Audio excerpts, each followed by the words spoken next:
Queridos, eu queria falar com vocês sobre um tema hoje, que está sempre conosco. A palavra, o título hoje é Desânimo, a renúncia da esperança. Por favor, repita esse título. A repetição foi um tanto quanto desanimada. Vamos mais uma vez, juntos. Desânimo, a renúncia da esperança. Em Salmos 121, versículo 1, o salmista começa o salmo com uma questão, com uma pergunta. Ele diz o seu estado e ele faz uma pergunta, um questionamento. Ele diz: eu elevo os meus olhos para os montes e eu questiono, eu pergunto, de onde me virá o socorro?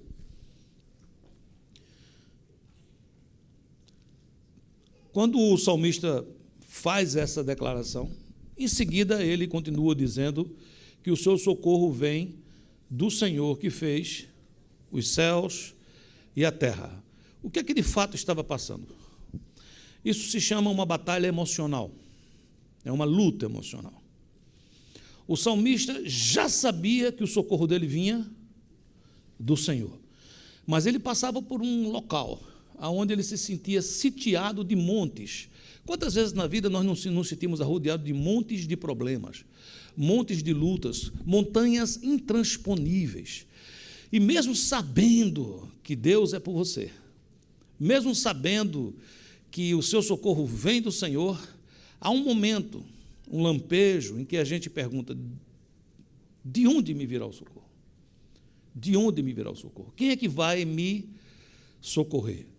Parece não ter sentido a pergunta, porque ele responde em seguida: meu socorro vem do Senhor que fez os céus e a terra. Mas faz todo o sentido, porque essa é uma batalha que acontece na alma da gente. A palavra desânimo é o contrário de ânimo. A palavra ânimo é um aportuguesamento para a palavra anima, que é uma palavra em latim que tem a ver com alma. Alma. Uma alma, a minha alma é meu anima. Quando uma pessoa está animado, ele está cheio de alma. Quando ele está desanimado, é como se ele estivesse vazio de alma, de intenção. Do jeito que um motor necessita de combustível, nós precisamos de ânimo para viver. A palavra desânimo em grego é exaporeomai. Exaporeomai.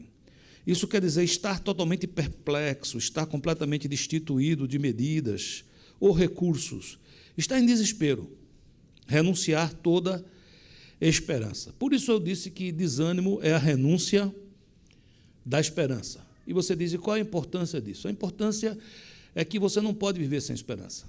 No dia que você acordar e você não tiver mais esperança, nesse dia, você está renunciando à capacidade ou à possibilidade de reverter uma situação negativa. Há um ditado que diz que uma pessoa pode passar 40 dias sem se alimentar. Jesus fez isso, passou 40 dias sem se alimentar. Há quem diga que você pode ficar sem líquidos até 3 dias. Depois disso, você vai passar por um processo de desidratação. Algumas pessoas que fazem aquele exercício de mergulhar e passar muito tempo debaixo d'água, eu acho que é a apneia o nome desse trabalho, de quem fica ali sem respirar, dizem que tem pessoas que chegam a alcançar 6, 7, 8 minutos sem ar. Então, ou seja, por um tempo limitado é possível não comer, por um tempo limitado é possível não beber, por um tempo limitado é possível não respirar. Mas esse mesmo ditado diz que você não consegue estar vivo se você passar mais de 1 minuto sem esperança. Você diz: pastor, já fiquei tanto tempo sem esperança e estou vivo. Quando eu falo vivo, é vivo. A Bíblia diz que há muita gente morta, andando, comendo, falando, se comunicando. São os mortos-vivos. Que se fosse feito um Globo Repórter, diria: os mortos-vivos. Vamos ver como eles vivem, como eles comem, como se reproduzem. E o pior é que se reproduzem. E quando a gente vê tudo isso, e eu, de certa maneira, você está percebendo que eu estou tentando trazer esse tema de uma maneira bem-humorada. E você diz, e por quê, pastor? Porque eu queria começar dizendo a você que você pode ter esperança. Eu queria que você, com muito amor, pegasse na mão de alguém que está do seu lado e dissesse assim, você pode ter esperança. Romanos 5 diz, justificados, pois, mediante a fé, temos paz com Deus, por meio de nosso Senhor Jesus Cristo, por intermédio de quem obtivemos igualmente acesso pela fé a esta graça, na qual estamos firmes e gloriamo-nos na esperança da glória de Deus. Queridos, para o cristão, nenhuma situação é extremamente desesperadora a ponto de que ele perca a esperança. Nem a morte. A palavra diz, em 1 Tessalonicenses 4,13, não queremos, porém, irmãos, que sejais ignorantes com respeito aos que dormem, para não vos entristecerdes, como os demais que não têm esperança. Esse versículo é um versículo que para a minha família tem muita importância, porque meu pai, ainda jovem, com 66 anos, hoje em dia com 60 anos, antigamente a pessoa com 60 anos era considerado já dobrando o cabo da boa esperança. Hoje em dia, com 60 anos, a pessoa está aí vivendo, né? E meu pai era desse tipo, era animado, era tudo, e ele foi atropelado. Foi uma morte dura para todos nós. Toda morte é dura, mas aquela porque foi uma surpresa. Eu tinha marcado almoçar com ele no dia seguinte, tinha conversado com ele por telefone e recebi uma ligação 20 minutos depois de uma pessoa que viu os documentos, me conhecia e me ligou para dizer que ele estava morto. E quando essa notícia chegou até minha mãe, fazia 3 anos que eles tinham adotado uma menininha. O ninho estava vazio. Sabe assim, quando os filhos crescem, casam, e cada um vai para o seu lado? Não é? E então meus pais resolveram adotar uma menininha. E quando a mamãe soube da morte dele, naquela hora foi um desespero muito grande, porque muita coisa passou na cabeça dela. E ela disse que aquele desespero era tão grande que ela abriu a porta de casa, ela queria sair para a rua, ela queria gritar. E nessa hora ela escutou uma voz interior que dizia, não sejais como aqueles que não têm esperança. E aquilo parou, alimentou, e ela suportou aquilo tudo. Aquela menininha que parecia ser um grande problema a partir de agora, porque ela estava sozinha, cresceu, se transformou numa mulher de Deus, e foi sua grande companheira durante muitos anos, a minha irmã Rutinha. Cresceu com meus filhos, como se fosse uma filha, mas foi uma bênção, porque Deus sabe mais do que qualquer coisa. O que você está passando hoje, eu às vezes posso não entender, se você me procurar no final do culto e me falar como pastor, eu vou te ouvir, vou orar por você, possivelmente, mas talvez eu não compreenda, mas Deus compreende. Porque o nosso Deus é aquele que vê ontem, hoje e sempre. Ele sabe o seu futuro. Ele conhece tudo sobre você. Amém, queridos? Porém, eu quero dizer a vocês o seguinte, essa palavra não é uma palavra para dizer que se você um dia ficar desanimado, é porque você está longe de Deus ou porque você está em pecado propriamente dito. Homens e mulheres de Deus passaram por isso. Passaram por momentos onde olhavam ao redor e diziam, Senhor, o que é que está acontecendo? Eu entendi errado, onde é que eu estou? O que é que está acontecendo? Alguns exemplos. Jó 30, versículo 15. Sobrevieram-me pavores, como pelo vento é varrida a minha honra, como nuvem passou a minha felicidade. Agora, dentro de mim, se me derrama a alma. Os dias da aflição se apoderaram de mim. A noite me verruma dos ossos e os desloca, e não descansa o mal que me rói. Pela grande violência do meu mal está desfigurada a minha veste, mal que me cinge como a gola da minha túnica. Deus, tu me lançaste na lama e me tornei semelhante ao pó e à cinza. Um momento de profunda depressão, sim ou não? Mas a notícia é que esses homens não ficaram aí. Diga isso comigo. Diga, eles passaram por desânimo, mas não ficaram aí. Amém, queridos? Se você hoje está desanimado, ou mesmo que você não esteja hoje, mas você venha passar por um processo de desânimo, leve com você essa palavra. É possível vencer o desânimo. E para que a gente possa vencer o desânimo, é preciso que a gente localize quando ele se aproxima, porque o desânimo, ele é sorrateiro.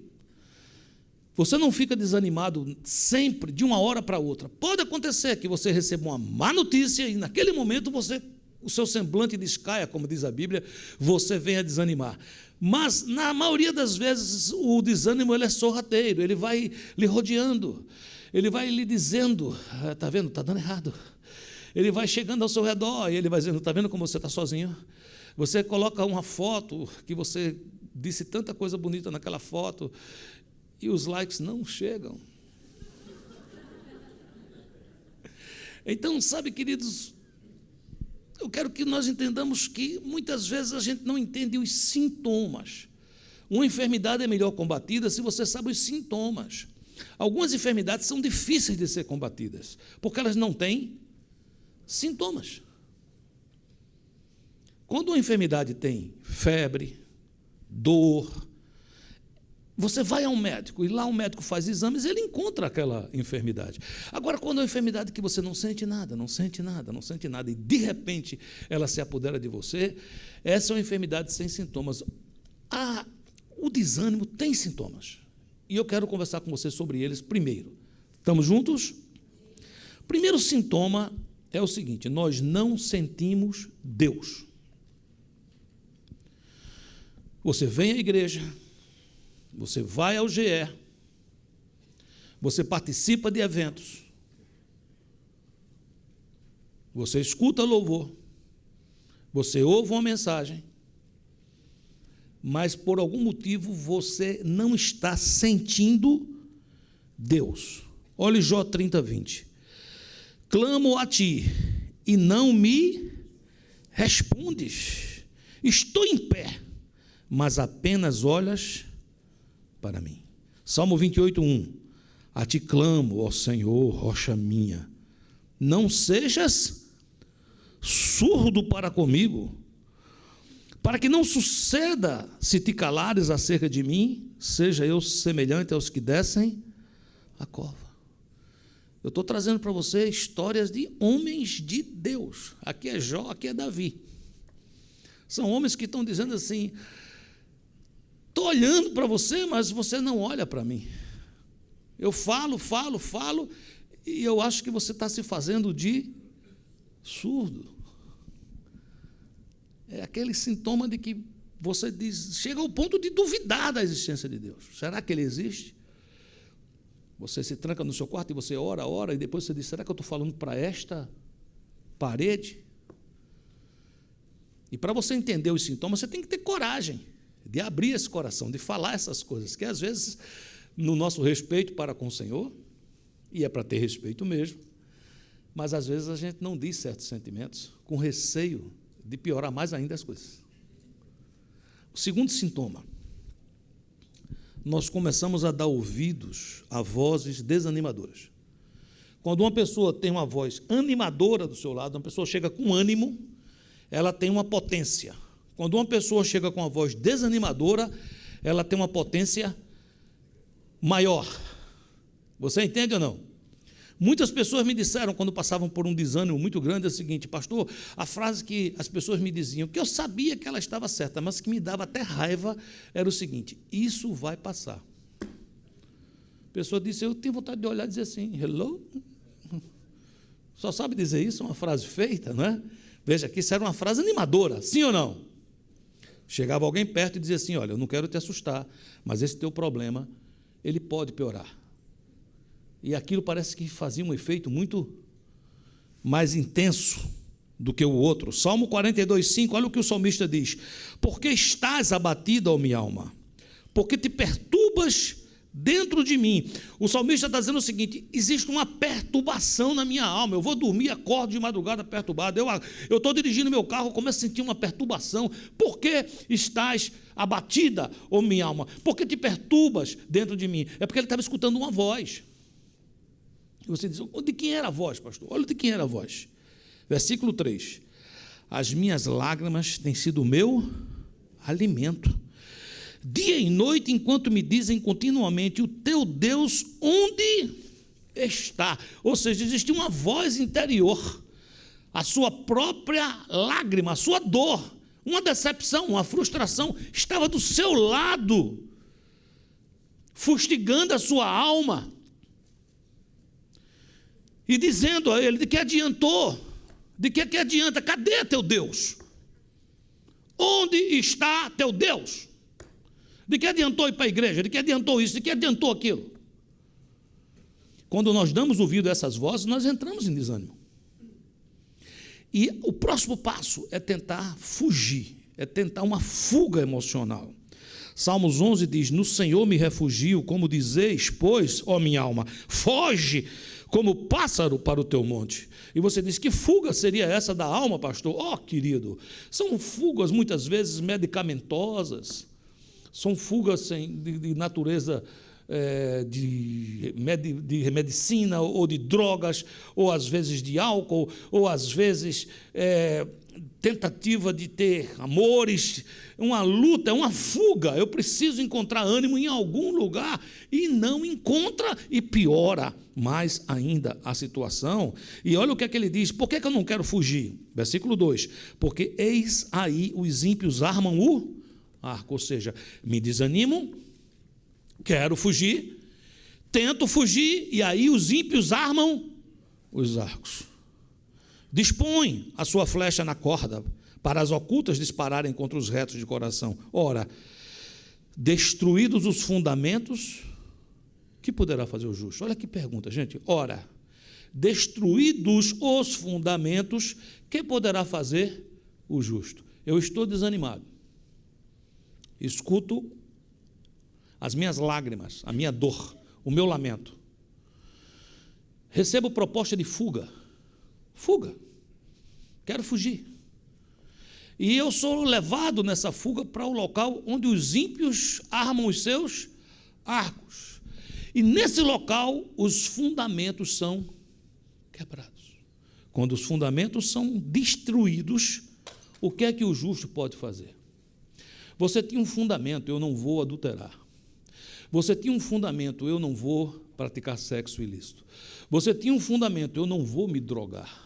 Você tinha um fundamento: eu não vou fugir me embriagando. Você tinha um fundamento: eu não vou fugir no consumismo, usando o cartão de crédito de maneira desesperadora. Eu não vou fazer isso. Mas a sua alma lhe convenceu a fugir. Ela disse: você precisa. Uma vez só, não é nada demais, você precisa relaxar. E eu fui levado para aquele lugar onde os ímpios armam os seus arcos, e lá fundamentos foram destruídos. Que pode mais fazer o justo nesse lugar? O objetivo, queridos, é destruir os fundamentos. Se o inimigo consegue destruir os fundamentos na vida de um homem de Deus, ele se torna uma presa vencida e dominada. Não pense você que quando você escuta a história que um homem de Deus caiu, que isso foi uma queda automática. Isso é um processo que muitas vezes começa dentro da alma, começa no desânimo, começa no questionamento: por que eu estou fazendo o que eu estou fazendo? Você me acompanha? Outro sintoma: nos sentimos fracos, incapazes e queremos desistir. A coisa mais que se diz nesse momento é: estou cansado, eu preciso de um tempo. 1 Reis 19:4 fala de um profeta que era assim, um profeta poderosíssimo, chamado Elias, um homem de Deus, um homem que fez parar de chover, um homem que fez voltar a chover, um homem que fez sair azeite e farinha da panela e da botija da casa de uma viúva falida. Mas não é sair uma vez não, sair ininterruptamente por meses. Um homem que ressuscitou uma criança. Um homem que fez cair fogo do céu. Esse homem entrou em desânimo. Ele escutou uma voz atravessada, deu valor a esta voz. Foi chamado para fugir e ele fugiu. Ele foi, a Bíblia diz em 1 Reis 19:4, ele mesmo, porém, se foi ao deserto, caminho de um dia, e veio, se assentou debaixo de um zimbro e pediu para si a morte e disse: basta, toma agora, ó Senhor, a minha alma, pois não sou melhor do que os meus pais. Grande pergunta. Aqui temos os sintomas. Mas a gente pode, então, tratar só os sintomas. Você acha que se cura uma enfermidade tratando os sintomas? É preciso que se encontre o quê? A causa. Quais são, então, as causas disso? Primeira causa. É uma fonte geradora de alegria equivocada. É quando eu busco alegria numa fonte equivocada. Você diz, me explica, pastor. Eu quero ter uma alegria porque eu quero ser promovido no meu emprego. Então eu trabalho, dou duro e um dia finalmente o meu chefe diz, você está sendo promovido. Eu fico alegre, sim ou não? Quanto tempo dura essa alegria? Então é uma fonte de alegria, não tem dúvida, mas ela é uma fonte fraca. Basta que eu veja que o meu companheiro de trabalho foi promovido, no meu ver, na minha visão, no meu ponto de vista, a uma posição melhor que a minha. A minha promoção já fica desanimadora. Basta que eu perca o trabalho. Aquele ânimo se acabou. Investimentos lucrativos. Às vezes a gente faz um investimento num local e começa a ver que está dando lucro e aquilo nos anima, sim ou não? Quando ocorre o contrário, o que é que acontece comigo? Me desanimo. Isso são coisas relacionadas à vida. São normais. Então, eu não posso pegar essas coisas e colocar aqui a minha fonte de alegria, de ânimo. Isso ocorre porque faz parte da vida. Nós precisamos estar prontos para ambas situações. E você diz, o que significa ambas situações, pastor? Eu tenho que estar pronto para ganhar e eu tenho que estar pronto para perder. Porque isso faz parte da vida. Muitas vezes criamos expectativas e nos frustramos.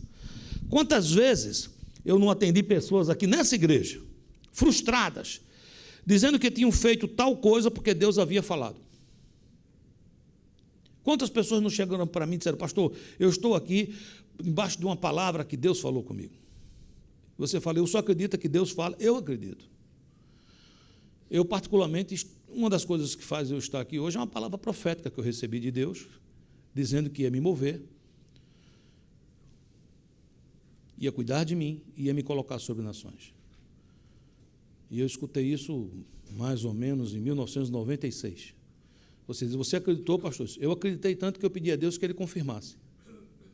Ele confirmou uma segunda vez, 6 meses depois, aqui no Hotel Meriton Kendall. Eu tinha acabado de fazer um jantar de uma associação chamada Adonep. Quando terminou, uma pessoa veio para mim e me disse as mesmas palavras. Você acreditou, pastor? Eu acreditei tanto que pedi mais uma confirmação. Eu estava em Natal, na minha igreja, pregando, alguns meses depois, levanta uma mulher que estava visitando a igreja, e ela começa a gritar no meio da igreja e diz a mesma coisa. E aí foi mais difícil, porque agora foi diante de toda a igreja, o pessoal disse, o pastor está indo embora. Você acreditou, pastor? Eu acreditei. E daí? Eu pedi mais uma confirmação. Eu estava mais ou menos em 1998, em Orlando, e fui pregar na igreja de uma pastora, a pastora Rita, que hoje ela é a presidente da Associação de Pastores de Orlando, e na época eu preguei e no final ela disse as mesmas palavras. Aí não teve mais dúvida, porque 4 lugares, talvez vocês aqui, a maioria não conheçam. O primeiro foi num lugar muito famoso, lá no Rio Grande do Norte, chamado Macaíba. Hoje o Rio Grande do Norte sabe, né? É uma cidade potente. Quantos habitantes tem ali, por mais ou menos? Tem uns 800 pessoas. Pronto. Macaíba. O outro já foi em Kendall. Veja que era um negócio que saía de Macaíba para Miami. Era uma coisa internacional. O outro foi na minha igreja em Natal. O outro foi em Orlando. Então, com 4 pessoas diferentes, como é que eu não creio? Não é verdade, queridos? Então, você fala assim, por que você está falando isso? Para explicar a você que eu acredito que Deus fala. Agora, uma vez, uma pessoa diz um negócio a você. Uma vez. E é o que você está querendo ouvir. Aí você diz, Deus falou. Aí depois Deus não falou. E você se frustra e se desanima. Você está lá no Brasil e alguém diz: eis que te vejo num local tórrido, calor muito grande, poeira por todo lado. Você diz: ele está descrevendo a África. Não me vejo, querido. Isso não, eu vou pedir confirmação 15 vezes. Mas a pessoa diz diferente. Diz: eis que te digo, te leva a um local onde o idioma é falado no mundo inteiro. E o presidente é um pouco laranja, assim, o rosto dele. Você diz: é de Deus, aqui estou. Você fala: o que é que você quer dizer com relação a isso, pastor? Quer dizer que assim, creia em profecias, mas confirme-as. Creia firmemente em Deus e desconfie do homem. E principalmente do homem em você. Porque a Bíblia diz assim, veja bem, Jeremias 6,14, curam superficialmente a ferida do povo, dizendo: paz, paz, quando não há paz. Como eu já encontrei casais em conflitos, porque eles estavam vivendo uma relação que quebrava o princípio da Bíblia. Mas ele foi a uma igreja, ofertou, dizimou, abraçou, e alguém que estava lá profetizou: eis que eu vejo que o teu amor, mesmo que o homem não entenda, Deus entende. Ô glória! Meu querido, se teu amor é fruto de uma fornicação, de um adultério, não tem profecia que resolva isso, porque quebra um princípio bíblico. Por que é que o senhor está falando isso, pastor? Porque um dos meus deveres aqui com você é ensinar você a se livrar dos falsos profetas. Por isso que eu dou a você o boletim cheio de versículo. Você diz: por quê, pastor? Para você conferir, para você ir lá na Bíblia, para você saber, será que esse pastor está dizendo mesmo a verdade? Você tem que ter em você esse espírito maravilhoso de conferir nas Escrituras, porque o contrário disso traz frustração. Meu coração quer escutar uma palavra e alguém me diz exatamente aquela palavra. Não acontece isso com os médicos? Você vai no médico, o médico diz: olha, seu açúcar está alto, você tem que deixar de comer doce. Você olha e diz assim: eu senti naquele médico um espírito do homem de Belial. De Deus não é. Vou no outro. Aí você vai no outro. Vai no outro, até você descobrir que tem um agora novo, que disse que esse negócio dos índices não é bem assim, tem um que é mais alto. Você vai, e a pessoa diz: não, está alto, mas não está alto, tão alto. Você fazendo exercícios 6 vezes por semana, de 2 horas e 40 minutos, e você fazendo isso, você pode comer um doce de final de semana. Você fala: é de Deus. Só que você entendeu errado. Você entendeu que era para fazer exercício 1 vez por semana e comer doce 6 dias por semana. Aí você fala: onde é que surge isso, pastor? Veja onde é que surge. Jeremias 17,9. Enganoso é o coração, mais do que todas as coisas, e desesperadamente corrupto, quem o conhecerá? Queridos, preste atenção a isso, que coisa incrível. Não tem frase que eu tenho escutado mais nos últimos tempos do que uma frase que diz assim: ouça o seu. Aqui está dizendo que o meu coração é enganoso. Ele me prega peças, ele é corrupto. Você fala: como é isso, pastor? O meu coração, queridos. Eu estou diante de um alimento que eu não posso comer. A minha razão diz: não coma. E o meu coração diz: que mal há. Só uma vezinha. Não é isso mesmo ou não? Então veja bem que coisa terrível. Eu tenho dentro de mim um ser corrupto. Por isso que Jesus diz: você quer ser feliz? Quero. Você todo dia pegue seu coração e crucifique ele. Todo dia tome a sua cruz e siga-me. Ainda me acompanha? Está querendo procurar outro médico? Outra coisa que é causa: dá excessivo valor a opiniões. Excessivo valor a opiniões. Salmos 3, são muitos os que dizem de mim: não há em Deus salvação para ele. O que é que o salmista está dizendo? O salmista está dizendo o seguinte: havia um grande número de pessoas profetizando o caos. Como eu já passei por isso. Na minha vida até hoje, eu já passei por isso muitas vezes. A vida é assim, você recebe abraços, beijos, incentivos e também lapada de tudo que é lado. Eu já tive muitas vezes em situações que tinham muitas pessoas do meu lado dizendo assim,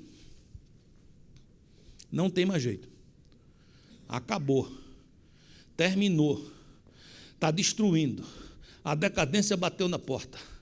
Eu já escutei isso muitas vezes, seja no ponto de vista comercial, fui comerciante, seja no ponto de vista ministerial, como ministro do Evangelho, em muitas áreas. Quando essas palavras são ditas, você pode observar, mas não dê excessivo valor a quem está te botando para baixo. O salmista está dizendo o seguinte, eu tenho um número crescente de gente me apontando e dizendo o seguinte, você não está vendo que acabou? Você não está vendo que não tem mais salvação para o seu caso? Olha o que é que o salmista diz. Olha a resposta. Você está firme aqui ou não? Tem que aprender essa resposta.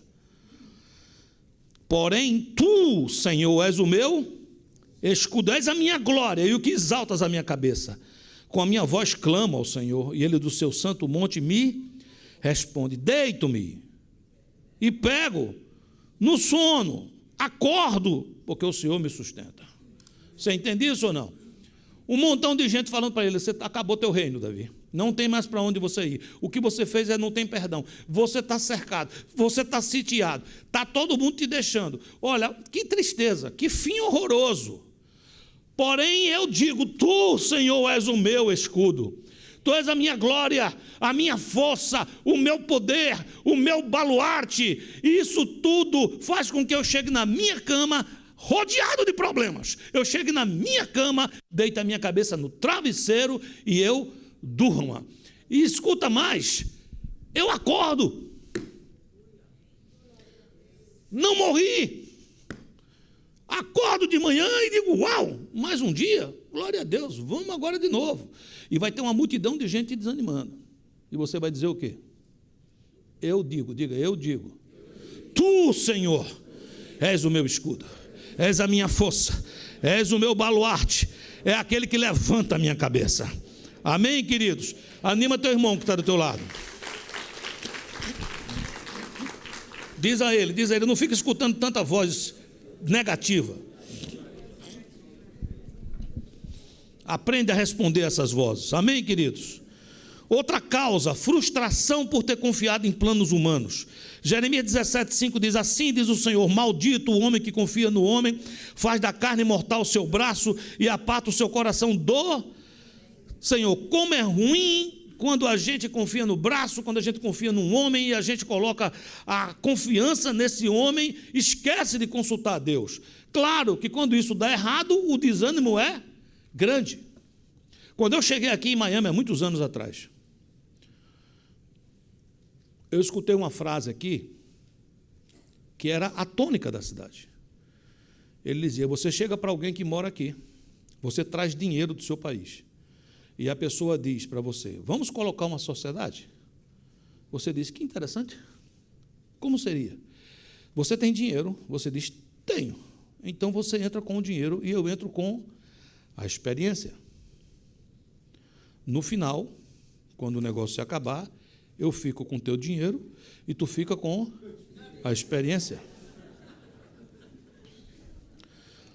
Uma das coisas que a igreja tem feito ao longo desses anos é receber imigrantes e abraçá-los para impedir que eles caiam nessas mãos. Mas cair numa coisa dessa frustra muita pessoa, sim ou não? Eu encontrei muita gente aqui no começo assim, gente que chegou aqui, acreditou que se investisse não sei aonde, recebia um brincar em casa, embalado com uma foto do presidente dizendo, te amo. I love you. Colocou $100 mil no negócio e deu tchau para os $100 mil, porque jamais ele voltou. Você entendeu o que eu estou dizendo ou não? Isso desanima ou não desanima? Mas por que que você caiu nesse desânimo? Porque você confiou no homem. Tiago 4 diz, atendei agora a vós que dizeis, hoje ou amanhã iremos para tal cidade, lá passaremos um ano, negociaremos, teremos lucro. Versículo 14, vós não sabeis o que sucederá amanhã, que é a vossa vida. Sois apenas como uma neblina que aparece por instante e logo se dissipa. Em vez disso, devias dizer: se o Senhor quiser, não só viveremos, como também faremos isto ou aquilo. Tiago não está proibindo que você sonhe. Tiago está lhe advertindo para você não colocar sua confiança na força do braço, na força do homem. Vamos partir para a solução para a gente ir para casa. Sim ou não? Primeira solução. Eu preciso aprender a andar pela fé na palavra. Diga: eu preciso aprender a andar pela fé na palavra. Salmo 23:4 diz: ainda que eu ande pelo vale da sombra da morte, não temerei mal nenhum, porque tu estás comigo, o teu bordão e o teu cajado me consolam. Se você hoje está passando por um vale escuro, um vale sombrio, um lugar onde você não sente Deus, eu quero nesse momento dizer a você: acredite na palavra. A palavra está dizendo o seguinte: se você estiver nesse lugar, você não está sozinho, mesmo que você não sinta, o Senhor está do teu lado, o Senhor está do teu lado. A vara, o bordão, o cajado dele te protege dos lobos, conduz a você no caminhar e te dá visão profética. Nesse lugar escuro, você começa a ver uma mesa preparada. E preste atenção, ela está preparada na presença daqueles que apostaram na tua derrota. Ela está preparada na presença dos teus adversários, os teus inimigos. E nesse lugar tem abundância, nesse lugar tem unção. Ele diz que lá não é que ele vai encher teu vaso, não. O meu cálice transborda.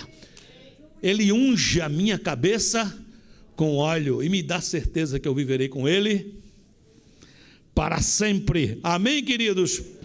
O que é que eu faço, pastor? Acredita na palavra, acredita na palavra. O profeta Jeremias estava passando uma coisa horrorosa, um momento de crise, um momento de fome, um momento terrível. E em Lamentações 3:21 ele diz: quero trazer à memória o que me pode dar esperança. É um exercício, queridos. É um exercício. Você acorda pela manhã, vem um monte de más notícias mentais, almáticas, e você diz: sai, porque o Senhor é meu escudo, Ele é minha rocha, Ele é minha esperança, Ele levanta a minha cabeça, e eu quero trazer a minha alma, eu quero trazer ao meu coração aquilo que pode me dar esperança. E ele continua, ele diz: sabe o que é que me dá esperança? É que as misericórdias do Senhor se renovam a cada manhã, e nessa manhã as misericórdias dele se renovaram sobre a minha vida, sobre a sua vida, e ele está dizendo: vamos de novo, eu sou contigo, eu sou o Deus que reescrevo tua história, faço tudo de novo e faço melhor, em nome de Jesus. Amém, queridos? Segunda solução: você precisa selecionar a quem você vai dar ouvidos. Tem que selecionar. Você vai ter que aprender do Senhor que tem certas pessoas que você não pode escutar. Você diz: eu faço o quê? Quando ela chegar, eu corro, pastor? Não. Você vai ouvir e orar por ela. Dizer: Senhor, tem misericórdia dessa pessoa. Eu tenho fé que um dia ainda verei falando alguma coisa que preste. Porque tem gente assim, queridos. Eu tenho parentes assim. Você conversa com uma pessoa, com 5 minutos ela já fez ele sentir mal. Você vai ser responsável pela derrota dela. E você mora na América. Você deveria estar mandando todo mês dinheiro para ela. Você não está mandando. Se você escutar 8 minutos, você vai se sentir extremamente desanimado e culpado. Você está me entendendo o que eu estou falando, sim ou não? São pessoas ácidas, tóxicas. Você fala: a gente não vai amar essas pessoas. Ame, mas não escute. Ela está com fome, pastor. Você tem comida? Tem. Dê um prato de comida para ela. Se possível, ajude essa pessoa a também trabalhar para conseguir ela mesma comprar o seu prato de comida, mas não empreste o seu ouvido. Quando eu comecei essa igreja aqui, queridos, passei por uma luta muito grande na minha casa.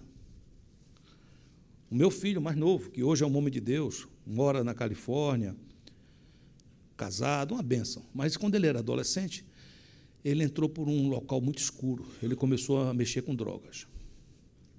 E quando eu descobri aquilo, a gente estava começando a igreja tinha poucas pessoas. E eu me lembro de pessoas chegando para mim, homens, líderes, e esses homens diziam assim: não deixe a sua igreja saber. Se o povo souber disso, o seu ministério está acabado.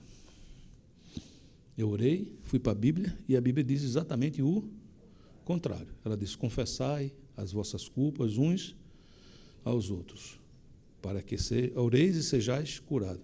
Ora, o que é que era mais importante para mim? Era o ministério ou meu filho? Alguém diz: o ministério, pastor, porque é de Deus. Deixa eu explicar. Sem meu filho não tem ministério. Sem minha família não tem ministério. No outro domingo eu estava lá na igrejinha com, 30 pessoas, 20 pessoas, coisa parecida, e eu disse: eu estou aqui para dizer a vocês que eu peço oração pela minha casa, pela minha família, pelo meu filho, e mais, eu estou disposto a sentar, porque me sinto desqualificado, porque meu filho está passando por isso, por isso, por isso, por isso. A igreja se levantou e disse: nós vamos lutar com o senhor, pastor. E a igreja venceu. O leão da tribo de Judá prevaleceu, porque eu fechei meus ouvidos para vozes que eu não podia ouvir, mas eu abri meu ouvido para a palavra. Só por um motivo de curiosidade minha. Quantos que estão aqui hoje faziam parte daquela igreja naquela época, quando eu abri o meu coração e falei sobre o meu filho? Fique de pé, por gentileza. Pronto, essas pessoas que vocês estão vendo aqui, dê uma olhadinha assim ao redor. Elas participaram disso. Deus abençoe a vida de vocês por terem me suportado. Amém, queridos? Neemias passou por uma batalha muito grande. Olha o que diz Neemias 6:2. Sambalate e Gesem mandaram dizer-me: vem, encontremo-nos nas aldeias no vale de Ono, porém intentavam-me fazer-me mal. Enviei-lhes mensagem a dizer: estou fazendo grande obra, de modo que não poderei descer, porque cessaria a obra enquanto eu a deixasse e fosse ter convosco. 4 vezes me enviaram o mesmo pedido, eu, porém, lhes dei sempre a mesma resposta. O que é que Neemias está dizendo?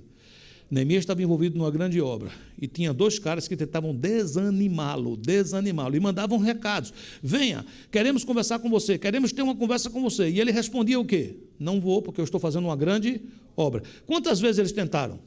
4.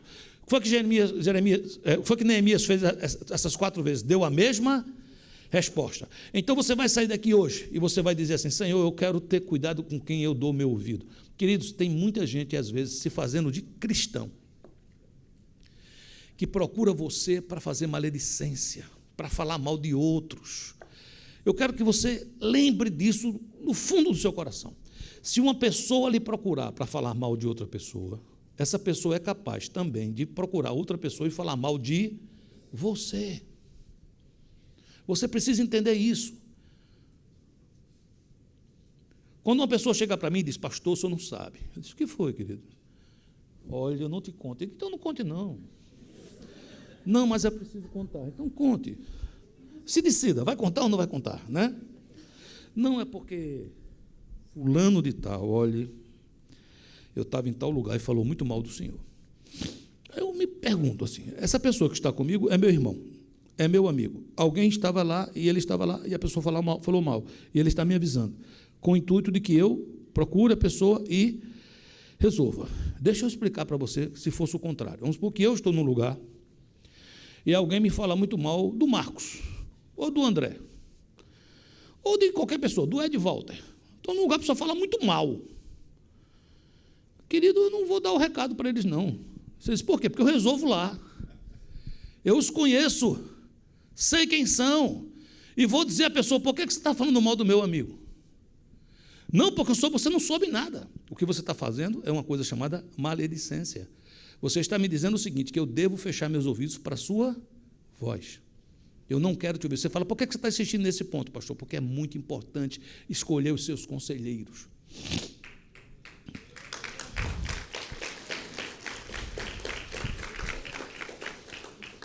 Quando eu curo os meus ouvidos, lembra que eu comecei aqui dizendo: eu não sinto Deus? Lembra disso ou não lembra? Olha o que é que acontece quando eu curo os meus ouvidos, quando eu fecho meus ouvidos para vozes negativas, quando eu abro os meus ouvidos para aquelas pessoas que falam positivamente de Deus. Olha o que ocorre em Salmo 62:11. Uma vez falou Deus, 2 vezes ouvi isto, que o poder pertence a Deus. Que mudança! Antes eu não via e eu não sentia, e agora Deus fala uma vez e eu escuto 2. Você falou: o que foi que aconteceu, pastor? Você limpou o seu ouvido.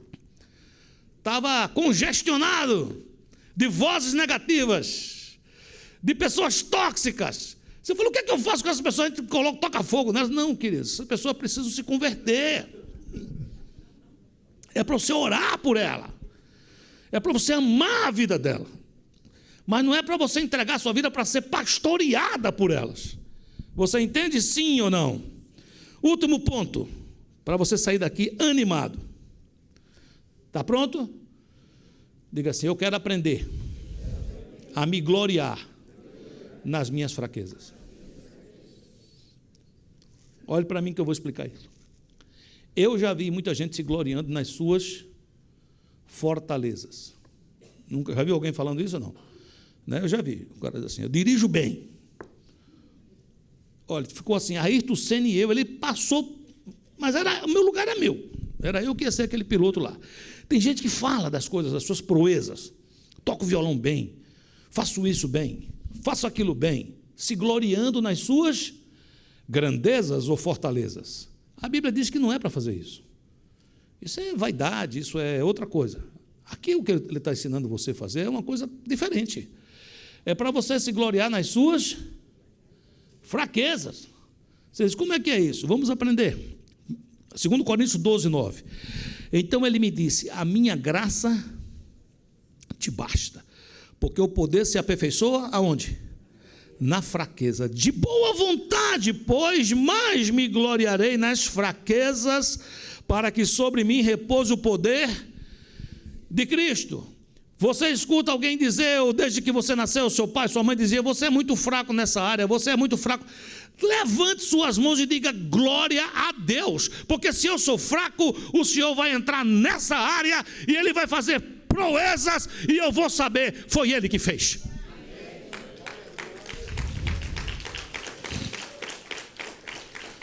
Querido, você quando sair por aquela porta, você vai passar por felicidades, por tristezas, por dias bons e dias maus, porque isso faz parte da vida. Jesus nos advertiu, olha, no mundo você vai ter lutas, você vai ter aflições, mas não desanime, tenha bom ânimo, eu estou com você, porque eu venci o mundo e eu estarei contigo sempre, amém, queridos? Eu quero terminar lendo um trecho de Coríntios, que mostra para você onde é a sua posição em Cristo. Vamos ficar de pé, deixa eu ler esse trecho você de pé, por favor. 2 Coríntios capítulo 4 até capítulo 5, 1. Acompanhe no seu boletim, ou na tela, mas acompanhe com toda precisão. Olha o que é que a Bíblia nos ensina. Temos, porém, este tesouro em vasos de barro. O que é que significa vaso de barro? É um vaso o quê? Frágil. Um vaso de barro, se você solta, ele facilmente o quê? Quebra. A Bíblia está dizendo que nós somos esses vasos. Nós somos frágeis, mas Deus já sabe. Deus já sabe que você, que eu, que nós somos esses vasos frágeis. Nós somos passivos de ânimo, desânimo, saúde e enfermidade. Essa é a fragilidade. Temos, porém, este tesouro. Aqui está dizendo que dentro desse vaso de barro tem o quê? Um tesouro. Para que a excelência do poder seja de Deus e não de nós. O que é que ele está dizendo? Olha, se eu sou fraco, se eu tenho fraqueza, se eu sou um vaso de barro, e Deus me usa, e usa de uma maneira tremenda, a excelência disso é de quem? É dele, não é minha. Então já começa me tirando todo o peso de ter que ter êxito, de ter que ter sucesso. Você fala, mas a gente não quer ter sucesso? Queira ter Deus, e Ele te levará às mais altas altitudes. Amém, queridos? Versículo 8, olha que coisa tremenda. Em tudo nós somos atribulados, em tudo, porém não angustiados, perplexos, porém não desanimados, perseguidos, porém não desamparados, abatidos, porém não destruídos. Por isso não desanimamos, pelo contrário, diga, por isso não desanimo, pelo contrário. Aí olha o que é que ele diz, mesmo que o nosso homem exterior se corrompa. O que é que significa o homem exterior se corrompa? Esse corpo que você tem, com o passar dos anos ele vai ficando mais o quê? Mais velhinho, não fica? Você diz, não, vou comer comida orgânica. Ele vai ficar organicamente mais velhinho. Não é? Você diz, eu vou fazer ginástica, eu vou ficar em forma. Ele vai ficar ginasticamente, informamente, mais velhinho. Porque é normal, faz parte. Sim ou não? Uma vez uma pessoa me disse, pastor, eu não queria ficar velho. Eu digo, então, tchau. Deus te abençoe, a gente se vê no céu. Faz parte. Ele está dizendo o seguinte, mesmo que esse homem exterior se corrompa, ou seja, você vai olhar para o espelho e você vai dizer, que saudade que eu tenho dos meus 20 anos. Isso pode acontecer. Ele está dizendo, isso pode acontecer, mesmo que esse homem exterior se corrompa. Me acompanha, sim ou não? O que é que vai acontecer? Contudo, o nosso homem interior se renova de dia em dia. Diga assim comigo, quanto mais tempo, a parte exterior, mais velho, mas por dentro, mais juventude. Então isso significa que a cada dia de que passa você vai ficar mais jovem. Amém? Mesmo que alguém diga que por fora você não está tão jovem, mas você lá dentro vai ser cada dia mais jovem. Você vai se renovar dia a dia. Por quê, pastor? Porque a nossa, versículo 17, porque a nossa leve e momentânea tribulação produz para nós eterno peso de glória, acima de toda a comparação. Diz a quem está do seu lado, diga assim, nem dá para comparar, diga, o que você está passando com a glória que há de vir. Versículo 18, não atentando nós nas coisas que se veem, mas nas coisas que se não veem, porque as coisas que se veem, elas são o quê? Temporais, elas passam, mas as que não se veem são eternas. Sabemos que se a nossa casa terrestre desse tabernáculo se desfizer, temos da parte de Deus um edifício, casa não feita por mãos, mas ela é eterna nos céus. Amém, queridos? Aqui está dizendo que nós vamos passar por lutas, mas vamos vencer. Aqui está dizendo que vão ter muitas vozes negativas, mas você vai sair em vitória em nome de Jesus. Aqui está dizendo que às vezes vão ter notícias ruins, mas você será como aquele que não se abalará das más notícias. Aqui está dizendo que às vezes você vai procurar e você não vai encontrar, mas você falará como o profeta Abacuque, ainda que tantas coisas ruins aconteçam, ainda que a figueira não floresça, que a vide não dê seu fruto, que não haja gado no curral, que o produto da oliveira minta, ainda que o meu chefe não diga coisas boas comigo, ainda que algumas coisas aconteçam, ainda que o meu médico continue insistindo num diagnóstico negativo, ainda, contudo, em ti confiarei. E eu sei que o Senhor vai levantar a minha cabeça e vai me fazer andar altaneiramente em nome de Jesus. Recebe essa palavra, igreja, em nome de Jesus. Pai amado, em nome de Jesus de Nazaré, eu quero declarar uma unção de ânimo para a tua igreja, uma unção de alegria.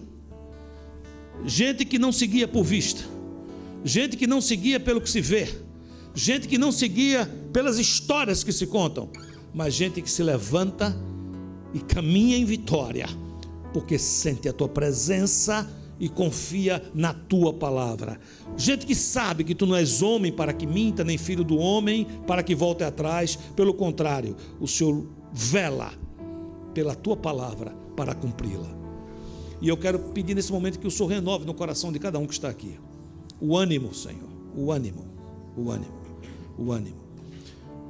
Baixe sua cabeça que eu quero continuar orando. É possível que você entrou por aquela porta hoje ouvindo vozes negativas. É possível que você entrou por aquela porta hoje desanimado de um projeto, de uma área da sua vida. É possível até que você tenha entrado aqui desanimado até da vida. Como eu falei, isso pode ocorrer com qualquer pessoa. Na Bíblia mostra homens e mulheres de Deus passando por isso. Mas eles não ficaram aí e você não vai ficar aí. Eu quero orar por você. Então, em nome de Jesus, eu quero repreender todo espírito de desânimo. Eu repreendo todo espírito de morte, em nome de Jesus. toda palavra de destruição, toda palavra que tem vindo sobre a tua casa, tua vida, eu, em nome de Jesus, derrubo essa palavra. E eu quero que você, por fé, por valentia, que você é um homem valente, uma mulher valente no Senhor, que você saia do seu lugar, venha aqui à frente falar com seu Deus, dizer que Ele vai levantar a tua cabeça e você recebe isso. Não demore não, vem agora, em nome de Jesus de Nazaré. Quero orar por você, em nome de Jesus. Posso enfrentar o que for, eu sei quem luta por mim. Seus planos não podem ser frustrados. Minha esperança está nas mãos do grande eu sou. Meus olhos vão ver o impossível acontecer. Tu és Deus de aliança, Deus de promessas. Deus de aliança, Deus de promessas, Deus que não é homem pra mentir. Tudo pode passar, tudo pode mudar, mas tua palavra vai se cumprir. Posso enfrentar? Posso enfrentar o que for, eu sei quem luta por mim. Seus planos não podem ser frustrados. Minha esperança está nas mãos do grande eu sou. Meus olhos vão ver o impossível acontecer. Eu é que sei os pensamentos que eu tenho a teu respeito. São pensamentos de paz e não de mal, para te dar o fim que você deseja. A palavra do Senhor para você hoje é vida e não morte. A palavra do Senhor para a tua casa hoje é uma casa restaurada e não divórcio. A palavra para você hoje é libertação e não escravidão. A palavra do Senhor para você hoje é ânimo e não desânimo. A palavra do Senhor para você hoje é: dá na minha mão a tua luta, o teu problema, e eu vou reescrever para a honra e glória do nome do meu Filho Jesus a tua história e a tua vida. Pai amado, aqui está teu povo, Senhor. Aqui está teu povo. Aqui está teu povo abrindo o coração. Aqui temos irmãos, Senhor, com lágrimas, pessoas que estão entregando sua luta, sua vida, e eu creio que o Senhor está recebendo. O Senhor é Deus que perdoa pecado. O Senhor, a tua palavra diz isso: se confessarmos os nossos pecados, o Senhor é fiel e justo para nos perdoar os pecados e nos purificar de toda injustiça. O Senhor é o nosso Deus, é aquele que transforma o mal em bem. O Senhor é aquele que, a palavra diz, Senhor, que todas as coisas cooperam juntamente para o bem daqueles que te amam, e nós te amamos. Nós temos sido chamados pelo teu decreto, nós temos atendido isso, para atender o propósito de parecer com teu filho. Então peço, vem agora uma unção sobre o teu povo, uma unção do Espírito sobre cada um que está aqui, uma unção de ânimo. Toca nos olhos para que vejam o que o Senhor vê. Abre os olhos, Senhor, como o Senhor abriu, Senhor, os olhos do moço do profeta, Senhor, os olhos de Geazi, para que ele pudesse ver. Faz isso aqui agora, Senhor. Abre os olhos para que veja, Senhor, que maior número são os que estão conosco do que os que estão com ele. Abre os olhos para ver, Senhor, que maior o que está em nós do que o que está no mundo. E eu quero declarar vitória na vida de cada um que está aqui. Eu quero dizer que essa vinda aqui à frente não é em vão, Senhor. Pelo contrário, aqui pactos estão sendo feitos, promessas estão sendo colocadas diante de ti. Peço, Senhor, fortaleza, força para que possa ser cumprido, Senhor. Coloco diante de ti cada vida preciosa, no nome santo de Jesus. Eu queria pedir a você que é uma irmã, buscasse uma irmã e fizesse uma pequena oração por ela. Você que é um irmão, buscasse um irmão, fizesse uma pequena oração, uma oração de ânimo, uma oração de ânimo, uma oração de vitória, uma oração de poder, em nome de Jesus de Nazaré.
Glória a Deus. Amém, igreja. Se você que está aqui na frente, fique aqui, não se mova nesse momento. Fique aqui, nós não terminamos ainda e nós podemos dar uma oportunidade, fazer um convite para todos aqueles que estão nos assistindo.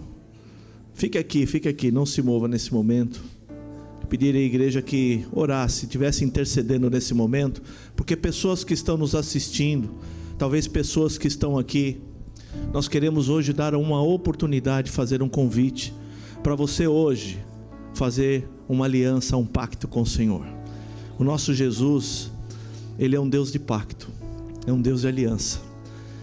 E Ele diz assim que aquele que confessar Jesus com a sua boca, crendo no seu coração, será salvo. Hoje é dia de salvação. Amém. Talvez pessoas que estão com depressão, talvez pessoas que sentem um vazio, e a única maneira de você realmente receber o que foi falado nessa palavra hoje, o que foi ministrado através da Bíblia, é abrindo o seu coração e recebendo Jesus como Senhor e Salvador. Não estamos falando de religião, não estamos falando de regras, nós estamos falando de um relacionamento entre você e Deus. E a única maneira que Deus entra é através do nosso convite, através da nossa oração, dizendo: Senhor, hoje eu quero te receber como Senhor e Salvador. Hoje pessoas vão estar fazendo essa oração pela primeira vez, e eu quero convidar a igreja que me apoie. Eu vou fazer uma oração e vou pedir que todos me ajudem repetindo essa oração.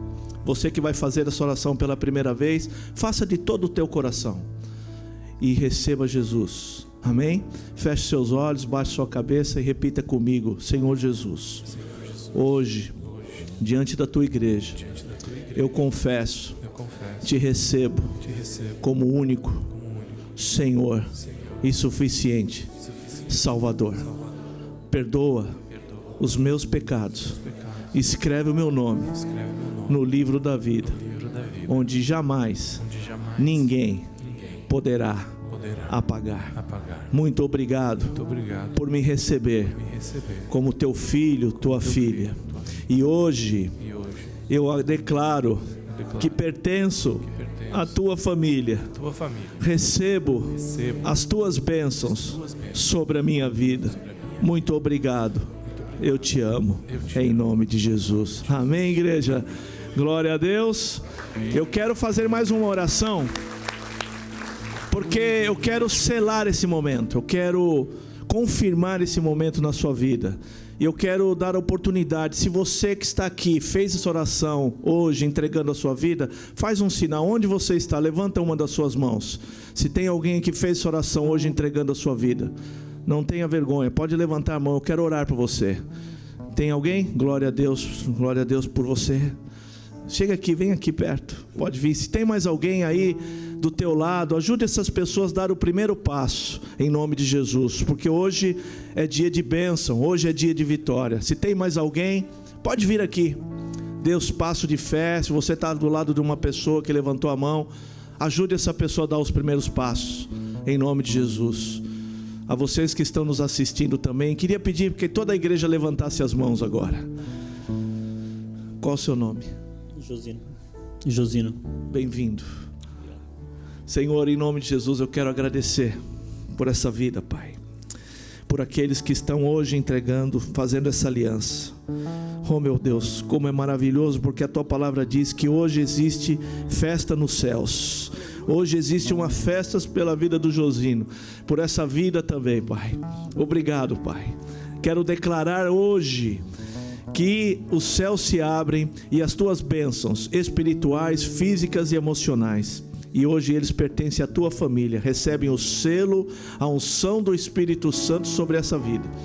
E nós declaramos agora, em nome de Jesus, que o inimigo não pode mais tocar nessas vidas, que hoje eles pertencem à Tua família, que é a Tua igreja. E Senhor, ensina o discipulado, a eles aprenderem tudo aquilo que o Senhor tem. E nós declaramos que eles vão ser mais que vencedores, e vão crescer e vão multiplicar a Tua vida. Nós os abençoamos e os recebemos na Tua família, em nome de Jesus, amém. Dá uma olhada aqui, olha, vira aqui, olha para cá, tá vendo? Essa é a sua família. Receba o abraço da igreja, dê um abraço nesses amados, em nome de Jesus.